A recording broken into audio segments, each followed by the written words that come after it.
Hello, dear brothers and sisters. You are listening to Lighting the Way Ministries with Sister Mary. Today's topic is He is our God. And oh, how I pray that He is your God. I pray that you're solely depending on the Lord each and every day. I pray that you lay down your troubles before Him each and every day, because He is there, ready to lift the burden from your very soul. We're going to be reading a passage out of Psalm 48, verse 14. It says, "For this is God, our God forever and ever. He will be our God, even to death." Let us triumph in God and in the assurances that we have of this, His everlasting loving kindness. Tell this to the generation following.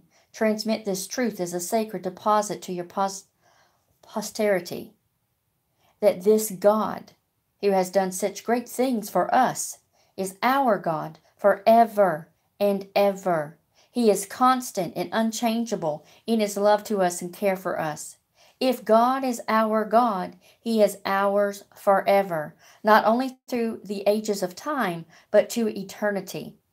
For it is the everlasting blessedness of glorified saints that God Himself will be with them and be their God. Revelations 21 and 3. If He be our God, He will be our guide, our faithful, constant God, to show us our way and to lead us in it, because He's not going to start a work in you that He cannot finish. He equips you to do whatever He's called you to do, brothers and sisters. He will be our guide, even beyond this life here on this earth, beyond death. He will conduct us safely to a happiness on the other side of death, to a life in which there shall be no more death, because death is swallowed up in victory. Hallelujah. If we take the Lord for our God, He will conduct and convey us safely to death, through death and beyond death, down to death and up to glory. Hallelujah. We're going to be reading in Judges chapter 3. And for those of you who are just tuning into this channel, we start out in an Old Testament passage, and then we read a Psalm and a proverb, and then we also read the New Testament. So we are reading the Bible through in 1 year. So Judges chapter 3. Now these are the nations which the Lord left, that He might test Israel by them, that is, all who had not known any of the wars in Canaan. This was only so that the generations of the children of Israel might be taught to know war, at least those who had not formerly known it, namely 5 lords of the Philistines, all the Canaanites, the Sidonians, and the Hivites, who dwelt in Mount Lebanon, from Mount Baal Hermon to the entrance of Hamath. And they were left, that He might test Israel by them, to know whether they would obey the commandments of the Lord, which He had commanded their fathers by the hand of Moses. Thus the children of Israel dwelt among the Canaanites, the Hittites, the Amorites, the Perizzites, the Hivites, and the Jebusites, and they took their daughters to be their wives, and they gave their daughters to their sons, and they served their gods. So the children of Israel did evil in the sight of the Lord. They forgot the Lord, their God, and served the Baals and Asherahs. Therefore the anger of the Lord was hot against Israel, and He sold them into the hand of Cushan-Rishathaim, king of Mesopotamia. And the children of Israel served Cushan-Rishathaim 8 years. And when the children of Israel cried out to the Lord raised up a deliverer for the children of Israel, who delivered them.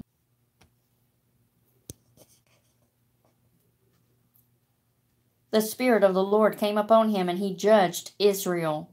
He went out to war, and the Lord delivered Cushan-Rishathaim, king of Mesopotamia, into his hand, and his hand prevailed over Cushan-Rishathaim. So the land had rest for 40 years. Then Othniel, the son of Kenaz, died. And the children of Israel again did evil in the sight of the Lord. So the Lord strengthened Eglon, king of Moab, against Israel, because they had done evil in the sight of the Lord. Then he gathered to himself the people of Ammon. And Amalek went and defeated Israel, and took possession of the city of palms. So the children of Israel served Eglon, king of Moab, 18 years. But when the children of Israel cried out to the Lord raised up a deliverer for them, Ehud, the son of Gurah, the Benjamite, a left-handed man. By him the children of Israel sent tribute to Eglon, king of Moab. Now Ehud made himself a dagger. It was double-edged and a cubit in length, and fastened it under his clothes on his right thigh. So he brought the tribute to Eglon, king of Moab. Now Eglon was a very fat man, and when he had finished presenting the tribute, he sent away the people who had carried the tribute. But he himself turned back from the stone images that were at Gilgal, and said, I have a secret message for you, O king. He said, Keep silence. And all who attended him went out from him. So Ehud came to him. Now he was sitting upstairs in his cool private chamber. And then Ehud said, I have a message from God for you. So he arose from his seat. Then Ehud reached with his left hand, took the dagger from his right thigh, and thrust it into his belly.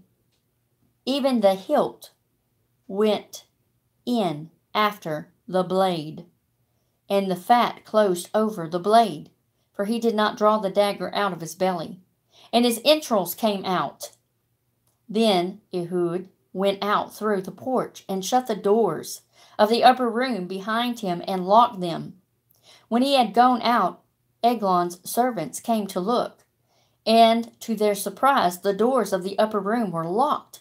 So they said, He is probably attending to his need in the cool chamber. So they waited till they were embarrassed. And still he had not opened the doors of the upper room. Therefore they took the key and opened them. And there was their master, fallen and dead on the floor. But Ehud had escaped while they delayed, and passed beyond the stone images, and escaped to Seirah. And it happened when he arrived that he blew the trumpet in the mountains of Ephraim, and all the children of Israel went down with him from the mountains, and he led them. Then he said to them, Follow me, for the Lord has delivered your enemies, the Moabites, into your hand. So they went down after him, seized the fords of the Jordan, leading to Moab, and did not allow anyone to cross over. And at that time they killed about 10,000 men of Moab, all stout men of valor. Not a man escaped. So Moab was subdued that day under the hand of Israel, and the land had rest for 8 years, or 80 years. After him was Shamgar, the son of Aneth, who killed 600 men of the Philistines with an ox goad, and he also delivered Israel. When Ehud was dead, the children of Israel again did evil in the sight of the Lord. So the Lord sold them into the hand of Jabin, king of Canaan, who reigned in Hazor. The commander of his army was Sisera, who dwelt in Harosheth Haggayim. And the children of Israel cried out to the Lord, for Jabin had 900 chariots of iron, and for 20 years.